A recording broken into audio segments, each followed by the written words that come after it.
வாழ்க வளமுடன். தவத்திற்கு தயார்படுத்திக் கொள்வோம்.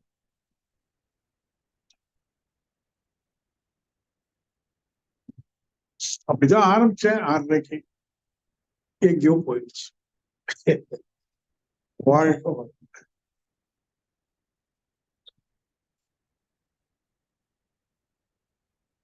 எண்ணங்களிலிருந்து மனதை விடுவித்து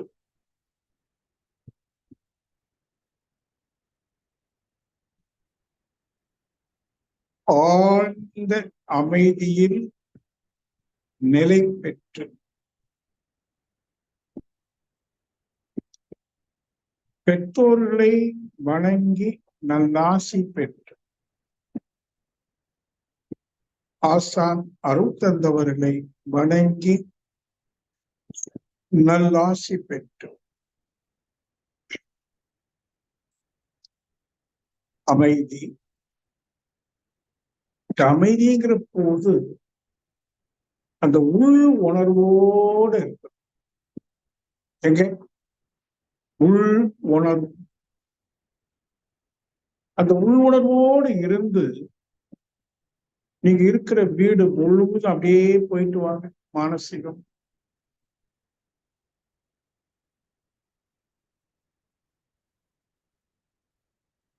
எல்லா அறைக்கும் போகும். மெதுவா போகும். கண்ணால பார்ப்பது போல போகும். ஏன்னா உங்க கண்ணுல இருந்து அருள் வீசு. உங்க வீட்டுக்குள்ளேயே அருளை பாய்ச்சிடும். எந்த அறையும் விட்டு வைக்காது.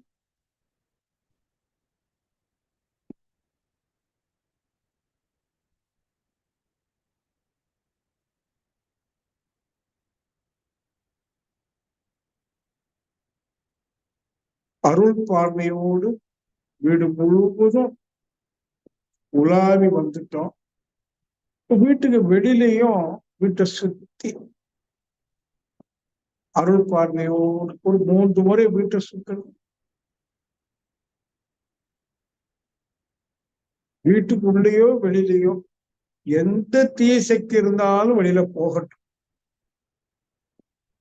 நாம் அமர்ந்துள்ள இல்லம் முழுமையும் நல்ல தெய்வீக ஆற்றலே நிரம்பின உள்ளும் புறம். நாம் அமர்ந்துள்ள இல்லம் முழுமையும் உள்ளும் புறம் நல்ல தெய்வீக ஆற்றலே நிரம்பி காப்பாக அமைகிறது. உணர்வோடு நாம் அமர்ந்துள்ள இல்லம் முழுமையும் உள்ளும் புறம் நல்ல தெய்வீக ஆற்றலே நிரம்பி காப்பாக அமைகிறது. அப்படி பாவனையோடு கொஞ்ச நேரம் உட்காரு. வீட்டுக்குள்ள தீய சக்தி எல்லாம் வெளியில போயிடுச்சு. தூய சக்தி நிரம்பி இருக்கு உள்ளும் புறம். இந்த இல்லத்துல வாழ்வோர் வருவோர் தங்கி செல்வோர் அனைவரும் மனசாந்தி அடையட்டும். சாந்தி தானே முக்கியம்.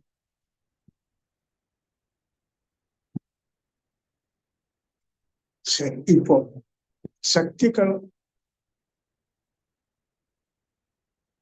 சக்தி களத்துல, அதாவது பிரபஞ்சத்துல, இந்த பிரபஞ்ச சக்தியில வாழ்ந்து முடிந்த மகான்கள், வேதாத்திரி மகர்ஷி உட்பட அதுக்கு முன்னாடி வாழ்ந்தவங்க, வள்ளலார், ரமணர், பரஞ்சோதி, திருவள்ளுவர், இயேசு மகான், புத்தர், எத்தனை மகான்கள், அவங்க எல்லாருமே வான்காந்த களத்துலதான் ஒரு காந்த புள்ளியா ஒடுங்கி இருக்கிறாங்க.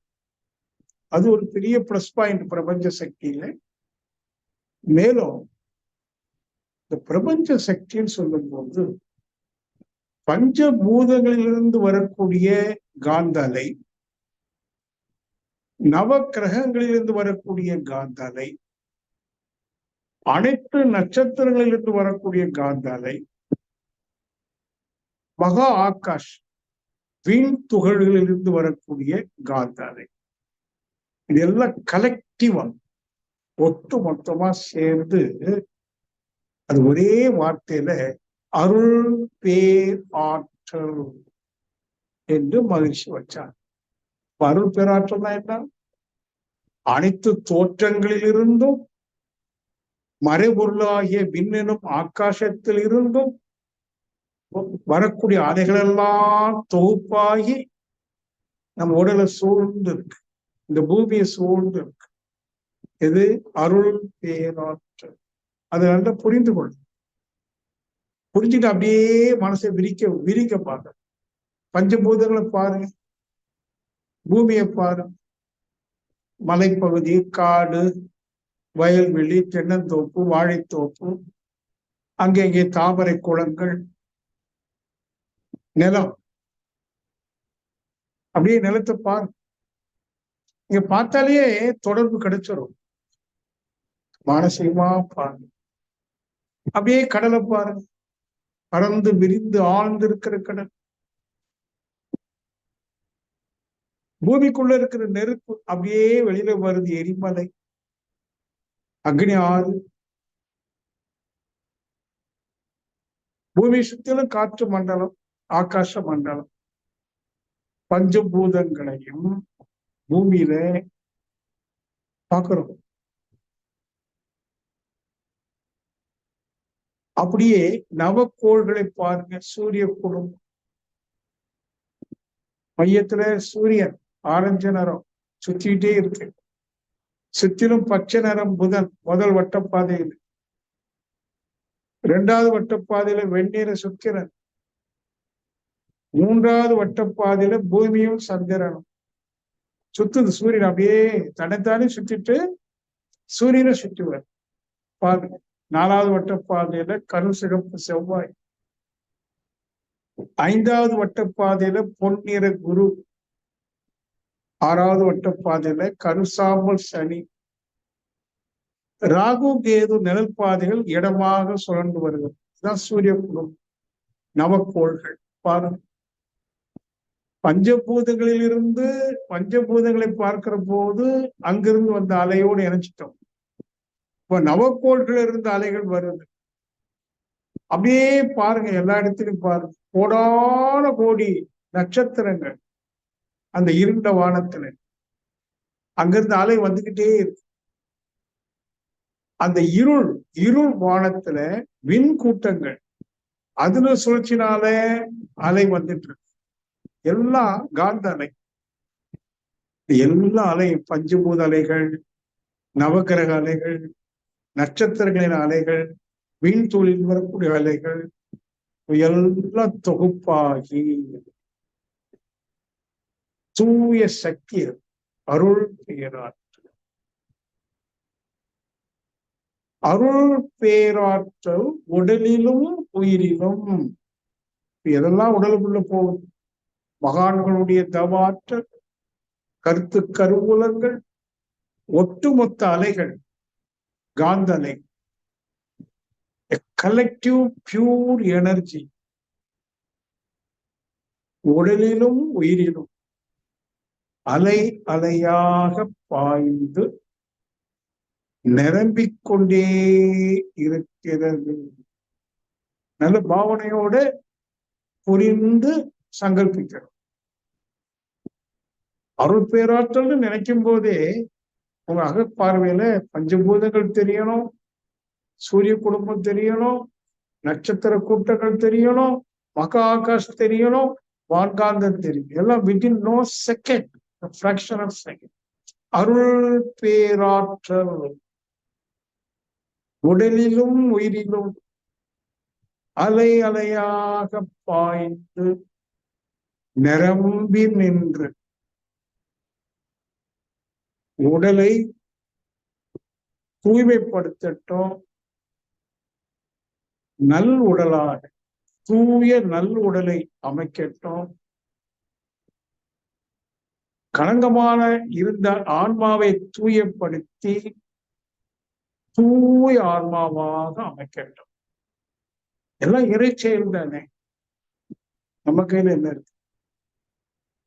இறையே உடலை எடுத்தது இங்க ஆன்மாவா இருக்கு, குறைபாடு உடையதாக இருக்கு. அதை நிறைவு செய்வதற்காக அருள் பேராற்றல் வேண்டும். அருள் பேராற்றல் உடலிலும் உயிரிலும் அலை அலையாக பாய்ந்து நிரம்பி நின்று உடலையும் உயிரையும் தூய்மையும் மேன்மையும் படுத்துமாக.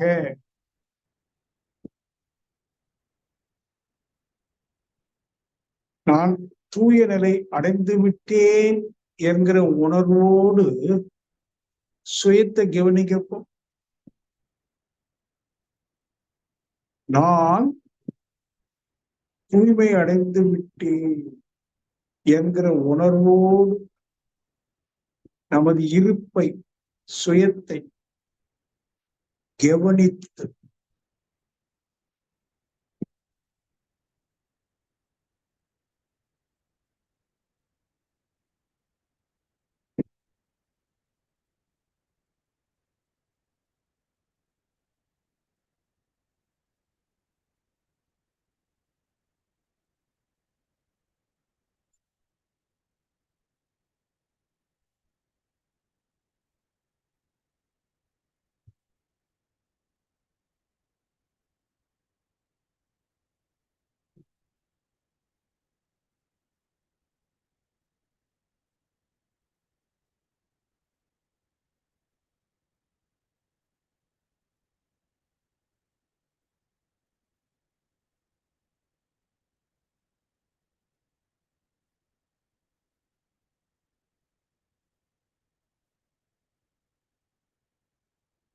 சுய கவனம்.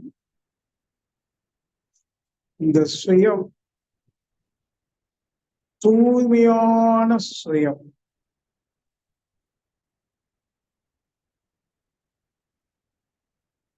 பியூர் கான்சியஸ்னஸ், சுத்த உணர்வு, சுத்த சைதன்ய சொரூப நிலை, சுத்த சைதன்ய சொரூப நிலை.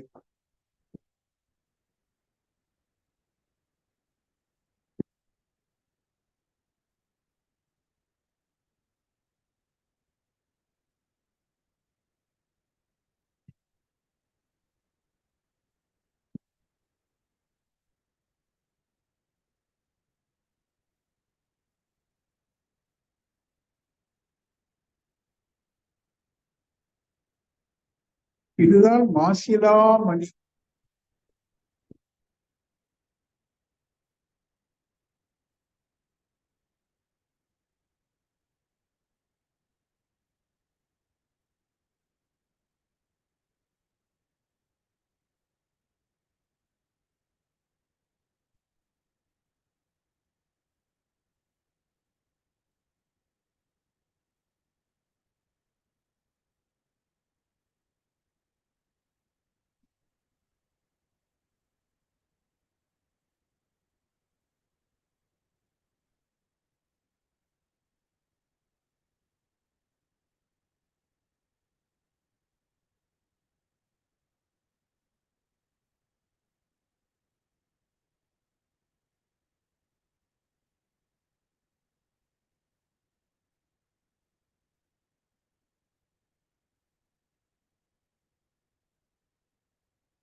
வாழ்க வளமுடன்.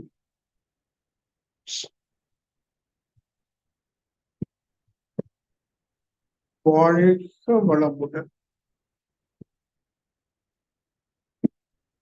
நிறைவு செய்க.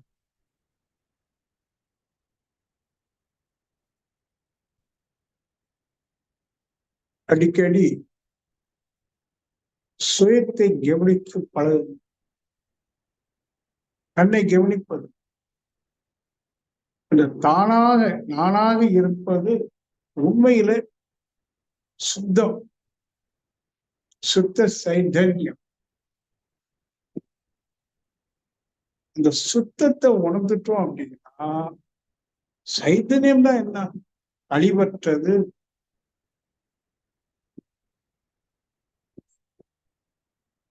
எல்லையற்றது, பிறப்பிறப்பற்றது, சர்வ வியாபி, எங்கும் எல்லாவற்றிலும் ஊடுருவி இருப்பது, pure consciousness, highly transparent primordial state of mind, highly transparent.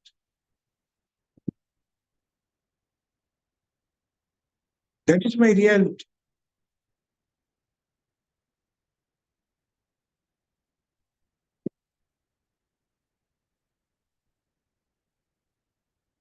சுதர்மம். எனக்கு அழிவில்லை.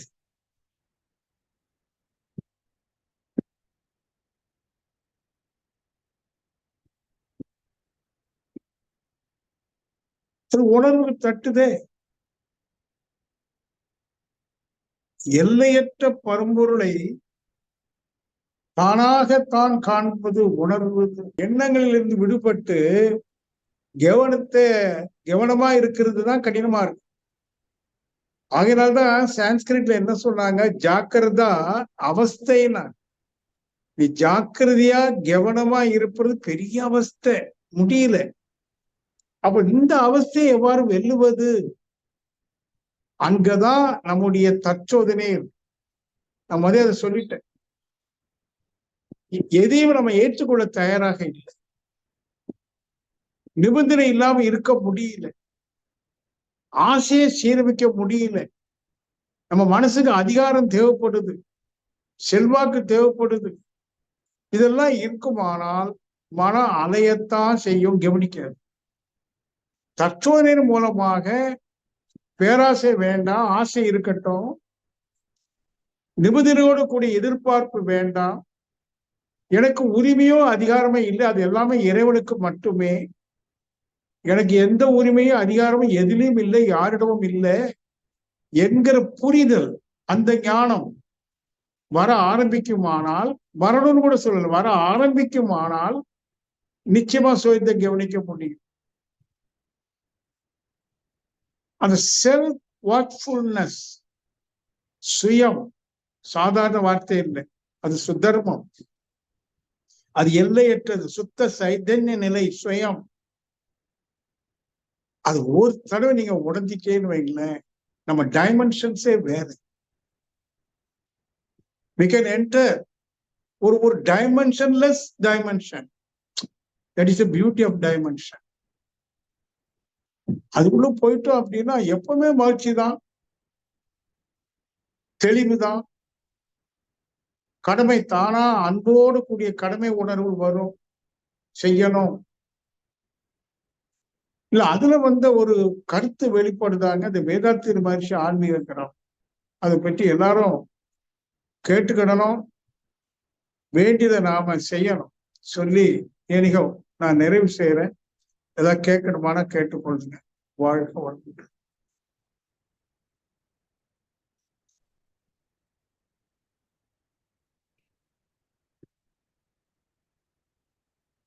வாழ்க வளமுடன்.